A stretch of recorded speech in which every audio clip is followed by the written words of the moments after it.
Fethi Abu al-Hummus built his house 26 years ago, hoping to finish in time for his son's wedding. He never got a permit.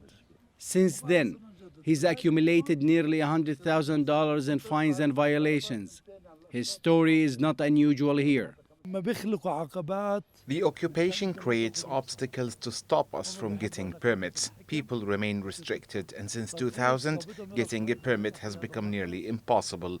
They say permits are available, but I don't know anyone who has actually received one. In Issawiya, a village of 27,000 people, around half of all 1,150 houses in the village were built without permits. Residents say the choice is stark: build without permission or leave. In Jerusalem last year, 9,000 housing units were approved for Jewish residents, 600 for Palestinians. That's just 7% for a community that makes up 40% of the city's population. Unfortunately, this has a direct influence on the ability of Palestinians to remain in their city. This is influencing the presence of Palestinians in the city. People have no choice, potentially, but to leave.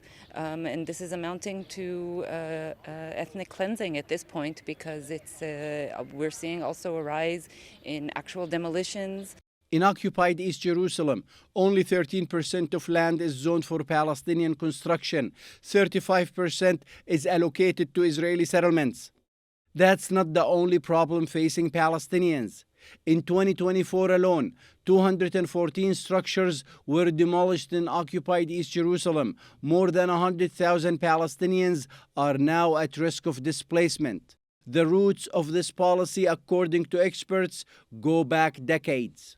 This goes back to an Israeli policy from 1973, 25% Arabs, 75% Jews. Everything flows from that, without permits, land confiscation, home demolitions. The quota of building permits for Arabs today is a direct result of that policy.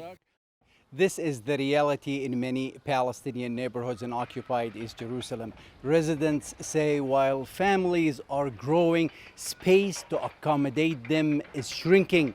And while construction expands rapidly in Jewish neighborhoods across Jerusalem, many Palestinians here say they are fighting simply to remain in the city. For them, the struggle for building permits is no longer just about housing, but about presence, identity, and the future of occupied East Jerusalem itself. Mohammed Al Qasim, TRT World, occupied East Jerusalem.